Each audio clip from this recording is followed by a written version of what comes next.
ये देखो, ये किसी भी खराब इलेक्ट्रिक फ्यूज का पता लगाने का सबसे आसान तरीका है, जिसमें आपको फ्यूज को मोबाइल के ऊपर रखकर कुछ इस तरह से प्रेस करना है, जिससे खराब फ्यूज से मोबाइल नहीं चलेगा, वहीं अच्छे फ्यूज से मोबाइल में नंबर टाइप हो जाएगा। देखो, जब भी टाइल्स में सर्कुलर कट लगाना होता है तो उसे बहुत यूनिक तरीके से लगाया जाता है, जिसमें सबसे पहले कटिंग मशीन से सर्कुलर मार्क लगाया जाता है। फिर उस सर्कुलर मार्क के अंदर टाइल्स को कुछ इस तरह से बहुत छोटे छोटे पीसेस में काटा जाता है, जिससे उन पर मारने से बाकी टाइल्स को बिना नुकसान पहुंचे वे टूटकर अलग हो जाते हैं और सर्कुलर कट लग जाता है। देखो, इसी वजह से एक्सकेवेटर की ट्रैक्शन रबर की नहीं बनती बल्कि मेटल की होती है, क्योंकि रबर के ट्रैक्शन कुछ टाइम बाद घिसकर खराब हो जाते हैं और कुछ इस तरह से टूटकर एक्सकेवेटर से अलग हो जाते हैं। देखो, जो पुरानी और कीमती बिल्डिंग्स होती है उनकी दीवार की ऊपरी परत में मौसम की वजह से हाइड्रेट की लेयर बन जाती है, जिससे वह खराब होने लगती है। इसीलिए उन बिल्डिंग्स में उनको बिना नुकसान पहुंचाए लेजर की मदद से हीट प्रोवाइड करके उन लेयर्स को हटाया जाता है, जिससे बिल्डिंग नई जैसी हो जाती है। देखो, यहाँ पर रोड तैयार होने के बाद उसमें कुछ इस तरह से हेक्सागोनल इंप्रेशन बनाए जा रहे हैं। दरअसल ऐसा करके रोड में पानी निकलने के लिए स्मॉल चैनल बन जाते हैं, जिससे पानी एक जगह इकट्ठा न होकर उन चैनल की मदद से निकल जाते हैं और रोड को डैमेज नहीं करते। और इसके साथ साथ ये इंप्रेशन रोड में फ्रिक्शन प्रोवाइड करके गाड़ियों को अच्छी ग्रिप देने में मदद भी करते हैं। इस मजदूर को नल के ऊपर टाइल्स लगाना था, जिसके लिए वह टाइल्स में नल के लिए होल्स बनाकर उसे फिट कर रहा था, पर दिक्कत ये थी कि उसके पास सिर्फ एक ही टाइल्स थी, इसलिए वह इस काम को बड़ी सावधानी के साथ कर रहा था ताकि टाइल्स टूट न जाए। काफी देर तक कोशिश करने के बाद आखिरकार वह उस टाइल्स को नल की ओपनिंग में फिट कर ही लेता है। ये देखो, ये कोई वेल्डिंग नहीं बल्कि ये एक ब्रेजिंग टेक्निक है, जिसमें ऑक्सी एसिटिलीन गैस की मदद से लो मेल्टिंग पॉइंट के मटेरियल को बेस मटेरियल के जॉइंट में कुछ इस तरह से पिघलाया जाता है ताकि उन्हें आपस में जोड़ा जा सके।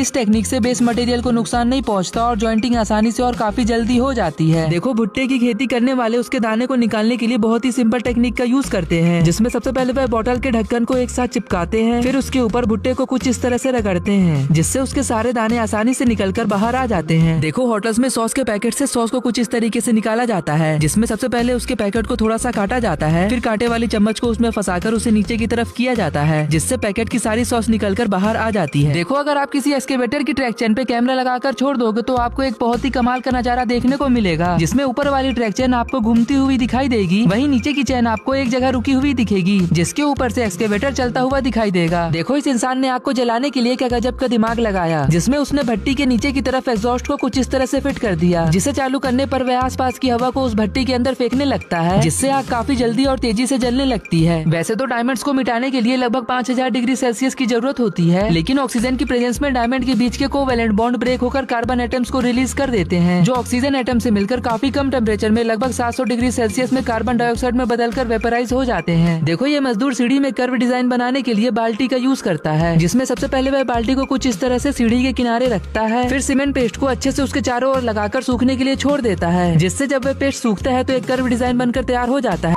कभी भी इस गजब व्हाट्सएप चैनल को इग्नोर मत करना, क्योंकि इसको फॉलो